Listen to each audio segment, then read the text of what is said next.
sa panalangin. Kini nga programa gimugna sa East Coast Gospel Mission. Alas 6 hangtod alas 6:30 matag adlaw.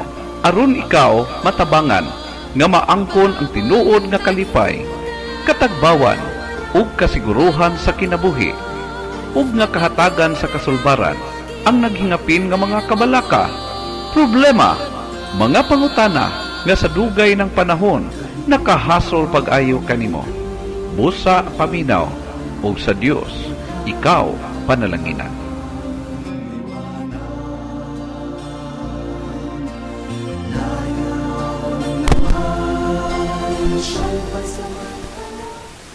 Maayong adlaw sa tanan. Salamat sa Dios sa oportunidad nga gitugot na sa niya kanato og sa ato karon nga sugod magaadto kita sa pangamuyo.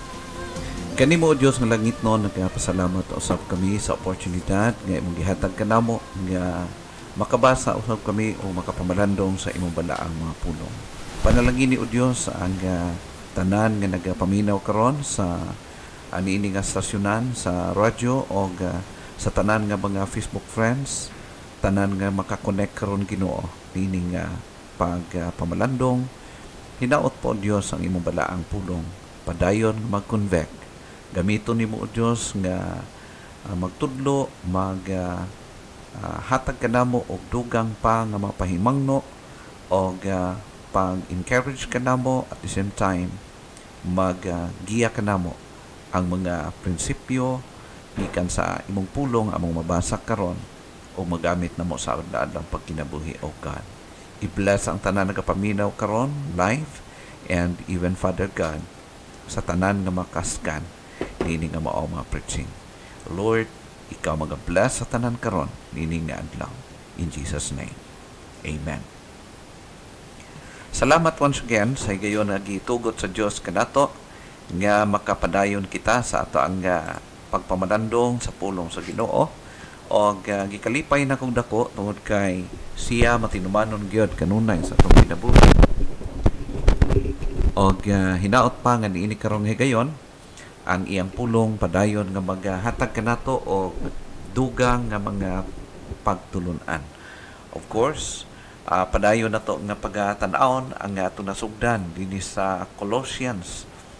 Ani kita karon sa chapter 1 verse 9 down to verse 14 as continuation sa atong natun-an sa milabay nga higayon, no, ni atong Monday kung naka subaybay kamo. Atong na-learn in the past that after Paul nahibaluan niya through sa kang Epapras concerning the Colossian believers' faith and practices. Paano nila gi-practice o paano gi-demonstrate nila ilang faith, paano nila gi-pakita o paano nila gitindugan kini, no?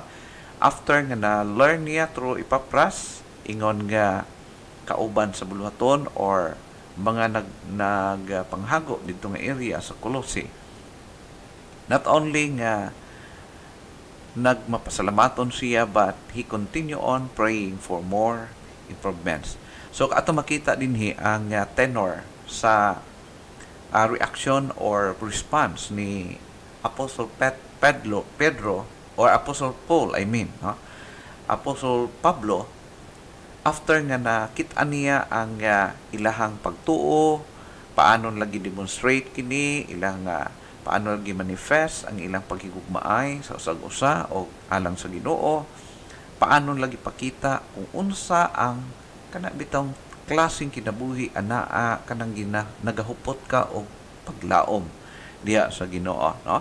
Unsa ang ilang pag-antisipar sa ilahang gilauman og ang ilang unhindered faith, influence or ang ilang faith ilag yun napasa, ng ilang belief ilag yun nga na spread, kumbaga ang gospel ngadto sa ilahang area during this time.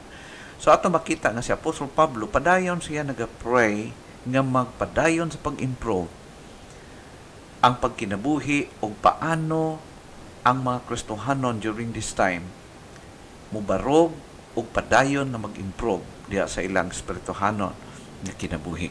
Now, According sa passage atong pagbabasahon aron nga aduna kita idea, sugod sa verse 9, ingon dinhi, for this cause we also, since the day we heard it, do not cease to pray for you, and to desire that ye might be filled with the knowledge of his will in all wisdom and spiritual understanding. In verse number 10, that ye might walk worthy of the Lord and to all pleasing, being fruitful in every good work and increasing in the knowledge of God. In verse 11, strengthened with all might according to his glorious power, and to all patience and long suffering with joyfulness. In verse number 12, giving thanks unto the Father, and which hath made us meet to be partakers of the inheritance of the saints in light. In verse 13, who hath delivered us from the power of darkness, and hath translated us into the kingdom of his dear Son. In verse number 14, last verse, in whom we have redemption through his blood, even the forgiveness of sins. Now, dito sa passage ito makita igala, especially in verse 9, ingon siya, for this cause we also, since the day we heard it, do not cease to pray for you, and to desire that ye might be filled with the knowledge of his will in all wisdom and spiritual understanding. Ato makita din higala nga ang prayer ni Apostle Pablo alang sa mga Kristohanon sa Colossae, and it can be also applied sa atong kinabuhi, since nahimo kitang Kristohanon, nag-commit kita sa atong kinabuhi diya sa Ginoo sa pagpangalagad kaniya. I do believe nga gusto pod ang Dios nga kini maaplikar sa atong kinabuhi, no? Nga dili kita mo maging stagnant, no? Dili magpundo ang atong spiritual growth, ang ato nga spirituhanon nga pagpangalaga dapat mag-improve o mag-improve until such time mahuman ang atong terminolohiya sa pagpangalagad niya, no? Why we must have a full perception and deepest understanding of God's will. Nga naman kini man ang ginaampo ni Apostle Pablo alang sa mga Kristohanon sa Colossae, and it can be applied also nga ni kanato, no?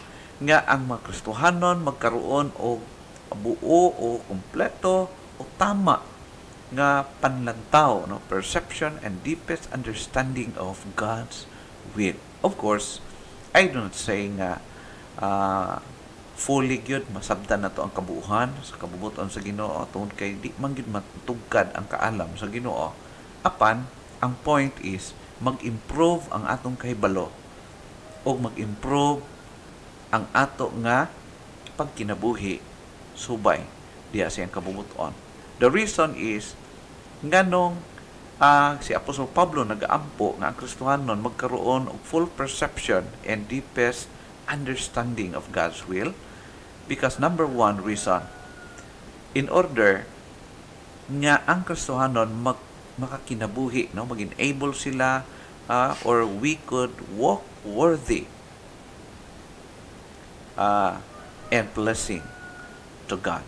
According sa verse 10, klaro ang gisulti, that ye might walk worthy of the Lord and to all pleasing.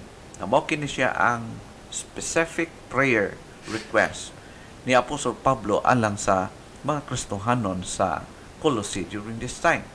After learning sa ilang pagtuo o sa ilang love o paano ang ilang influence ning spread sa ilang area, after that, si Apostle Pablo nagpray gihapon nga kinahanglan ang ilang pagtuo sila maglakaw padayon nga takos diya sa Ginoo.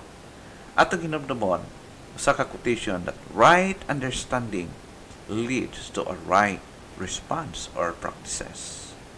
Ang tama nga pagsabot sa sitwasyon or sa principle, specifically mga biblical principle dinhi sa Bible, mo hatod ka nato sa tama pod nga response or sa mga tama nga mga practices sa pagkinabuhi. Ha? Importante ka nato igala nga dili magkabulag ang ato ang posisyon diha kang Kristo sa ato nga daily practices. Okay? We must not divorce our position in Christ from our daily course of life. Kung unsa atong pagbarog diha sa Ginoo, unsa atong nahibaluan diha sa pulong sa Ginoo, it must be put into practice sa ato nga daily nga mga practices. The understanding of the believer must relate to the state of his life. Kung unsa kita ang atong standing in the sight of God, ang ato pod nga mapadayang, mapakita diha sa atong pagkinabuhi. For we both to know and what we believe and live. Live out what we believe. No? Kinahanglan unsa ato na hibaluan sa truth, sa gospel, kinahanglan kinipod maikinabuhi nato. Mapadayag nato kung unsa atong gituuhan, kinsa siya, o unsa ang iyang kakayahan, ang impact sa atong gituuhan ngani sa atong pagkinabuhi. So why we must have a full perception of and deepest understanding of God's will. Not only we could walk worthy and pleasing to God, but number 2, that we should be fruitful in every good work. Nga sa tanan nga mga maayong buhat, kita maging mabungahon. Ingat sa verse 10. Sa second part, ingat siya. Being fruitful in every good work and increasing in the knowledge of God. So the word fruitful here, it means a life that is attractive and influential. Klaseng kinabuhi nga maka-attract o dili lang maka-attract, ana siya ginatawag nga talagsaon nga influensya, epekto, impact sa iyang palibot. Fruitful in every good work. Kung asa siya, naagid siya ay impact. Naa siya influence, naa siya ay resulta pag naa siya. Kung asa man siya, dili pwede nga walay ma-bless kaniya. Dili pwede nga walay makakita kaniya. Makita siya as example. It includes continuously bearing fruit in character and conduct in every type of good work. Bisang asa siya ibutang, bisang unsa nga situation, makita gyud ang iyahang character. Kini nga klase nga prayer ni Apostle Pablo. O in fact, dili lang kinigisgutan ni Apostle Pablo din sa libro sa Colossus, but gi-explain kinya in detail dito sa Book of Galatians as fruit of the Holy Spirit. Okay, ato makita din in Galatians chapter 5 verse number 22 nagingon, but the fruit of the Spirit is love, joy, peace, long-suffering, gentleness, goodness, faith, meekness, temperance. Against such there is no law. So kung imong tan-aw ni gala nga natural nga resulta sa nahimong Kristohanon, natural nga mamanifest niya kining klase nga makinaiyahan sa dihang siya nahimong Kristohanon. Tungod kay kini bunga man o influensya sa balaan nga espiritu diha sa kinabuhi nato ingon nga mga Kristohanon. Okay? So mao kana siya ug maupod na ang ginaampo ni Apostol Pablo nga unta ma-manifest, mo improve sa kinabuhi sa mga taga-Colossae. Why we must have a full perception and deepest understanding of God's will? Number 1, we could walk worthy and pleasing to God. Number 2, we should be fruitful in every good work. And number 3, we should be increasing in our relationship with God. Padayon nga mag-improve, maglambo ang atong pakigrelasyon diha sa atong Ginoo. Pareha sa relasyon sa magtiayon higala, samtang nagakadugay ang relasyon bilang asawa o bana, nagagrow, nagatubo, nagalalom ang ilang relasyon hangtod nga magakatigulang sila. No? Of course, kanang mga nagakabulag, dili ka na siya maong standard. Pero ang normal is nagalalom ang relasyon sa magtiayon habang nagakatigulang sila. Mao kana siya ang standard. The same usab sa atong relasyon sa Ginoo, atong harong diya sa Ginoo. Naga-improve o nagalambo kini hangtod nga mobalik ang atong Ginoo. In sa verse 10, sa last part, and increasing in the knowledge of God. Not only being fruitful in every good work, but increasing in the knowledge of God. Wala nagstagnant, wala nagpundo, kundi nagalambo habang nagamature siya, nagatubo po ang iyahang pagtuo. Increasing or growing. Paul's idea was that the Christian can continue to grow in the knowledge of God's will revealed in Scripture. Samtang kita makapadayon sa pagpamalandong, pagbasa, pagtuon sa pulong sa Ginoo, padayon tas pagpaminaw, padayon tas pagpamalandong, day by day, magagrow kita padayon, magalalom atong kahibalo sa Ginoo, o ang mga prinsipol nga atong nibalaan from time to time, mutabang ka nato nga ma-practice nato kana o dili lang nato mamatikdan nga padayon nagalambok kita, naga-mature kita padayon, no? Padayon kita naga-grow, continuous ang ato nga growing, no? As he does so, he not only bears fruit but grows in his ability to bear fruit as a fruit tree does. Ang usa ka kahoy sa permero niyang bunga, nagabunga man siya, nindot ng mga bunga, gamay pa lang. Samtang nagakadugay siya, nagakadaghan niyang bunga, o nagakalambo ang iyang pisikal, o nagakadaghan pod ang iyang ma-produce ng mga bunga, samtang siya nagatubo. Ingon na usab sa atong spirituhanong kinabuhi. At first, mao lang kini ang pwede na ito mahimo, but later on, kalaunan, nagalambo usab kita, nagalambo, o matingala ka lang, na ang wala nimo nahimo before, nahimo nimo karon, ug mahimo nimo sa umaabot nga mga panahon ang wala pa nimo nahimo karon. But ingnon, ang prayer ni Apostol Pablo, padayon kitang magalambo sa tanang aspeto sa atong pagkinabuhi. Dili lang sa pagkahibalo sa Ginoo, but sa pag-apply sa atong nahibalaan diya sa pulong sa Ginoo. What rain and sunshine are to the nurture of plants. No? The knowledge of God is to the growth and maturing of the spiritual life.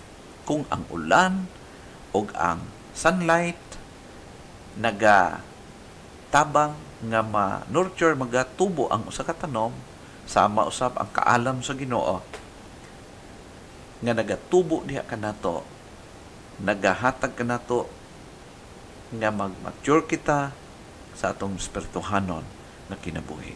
So ayaw gyud undang og basag Bible, ayaw undang paminaw sa pulong sa Ginoo. Then not only nga hibaluon ang iyang pulong, ang principle sa Bible, but i-practice kini, i-apply. That's the time maging beneficial ka na ang atong knowledge diha tubangan sa Ginoo. Kung i-apply na to atong hibaluan, ikan siyang pulong. Why we must have a full perception and deepest understanding of God's will? Number 4, we should be strengthened with all might. Okay? So, mas strengthen kita, malilinig-unan kita sa atong kakayahan, mas mulig-on og mutubo mulambo pa. Ingon sa verse 11, strengthen with all might according to His glorious power, and to all patience and long suffering with joyfulness. Strengthen, malinigunan, mapaligon pagayon, pinaagi sa iyahang mahimayaon nga gahom. It means gaining strength manifested in steadfastness. Kana bitong kumingon ta nagakusgan ang usa ka kahoy, dili kana siya mapadayag nga panahon nga matumba din siya. So sama sa kuan bitaw nga magiag bagyo ang usa ka kahoy, ma-test ang iyang endurance under sa pressure, sa trials, sa kahangin. Mao man usab kita. Not only that, long suffering under pressure, endurance and long suffering under trial or under pressure. Ako personally, maka witness ako. At first, din sa Baganga area, before ni atong 2012, before ang bagyong Pablo nag-abot dinhi, makaingon ko nga daghan kay mga kahoy dinhi nga abi nako lig-on kayo. Pero after nga niagi ang bagyo dito, at ako nakita o mapruibahan nga ang tinuod ay nga lig-on kadtong nabilin after sa bagyo. Okay? So mao kana siya gala nga ang prayer ni Apostol Pablo, not only nga mag-grow sila sa ilang kahibalo, but mahimong rooted and grounded sila, malinigunan sila, pinaagi sa gahom sa Dios, sa tabang sa Dios. Kay ngano man higala, kung kita-kita lang di gid ta ka tindog, di ta kapadayon. That's only by the grace of God na kita makapadayon. O ingon pa ni Apostol Pablo sa dinis sa Philippians chapter 4 verse number 13, ingon siya, I can do all things through Christ which strengtheneth me. Ingon si Apostol Pablo, mahimo nako ang tanang butang diha lamang kang Kristungod kang Kristo nga mo'y nagpalig-on kanako. Higala karon nga panahon ani kita sa grabe gyud nga mga threat sa ato ang kapanahonan. Not only sa atong country, sa atong lugar, but also in the whole world. Under threat kita. Di nato masabtan sagikan o unsay hinungdan kini nga mga kapaitan nga ato na experience as of now, naka-apekto sa tanang nasod o sa tanang katawhan. Pero despite of that, atong hinumdumon nga wala ma-surprise ang Ginoo. He knows it well. O kabalo siya paano kita niya likunon, paano kita mapatindog niya pinaagi sa padayon nato ng pagkilala o pagsunod kaniya. Hinumdumon nato ang ingon sa ni Frederick Douglass, ang siya, if there is no struggle, there is no progress. Kung walay struggle, walay progreso. Importante kayo ang struggle, pag-struggle, pag-fight na to, pagkigbangga, pagkigharong, aron nga na progreso. Okay? So, mao kana siya gala.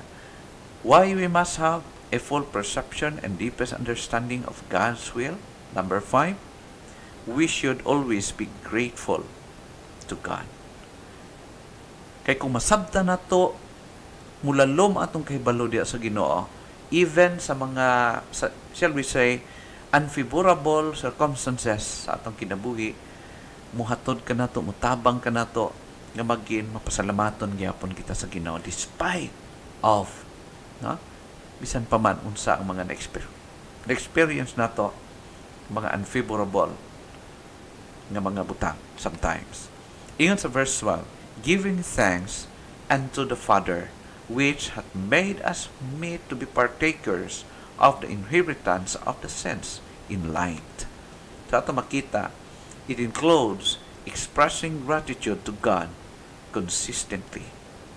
Sa maayo o sa dili maayo nga ma-experience nato sa pagkinabuhi, kung nag-grow kita atong knowledge, nagalalom atong kahibalo diha sa pulong sa Ginoo, ang atong pagsalig nagatubo, despite sa mga circumstansya or mga experiensya sa atong kinabuhi, favorable man or unfavorable, still mahimo kitang grateful diha sa Ginoo, mapasalamaton o malaumon gyapon diha sa Ginoo.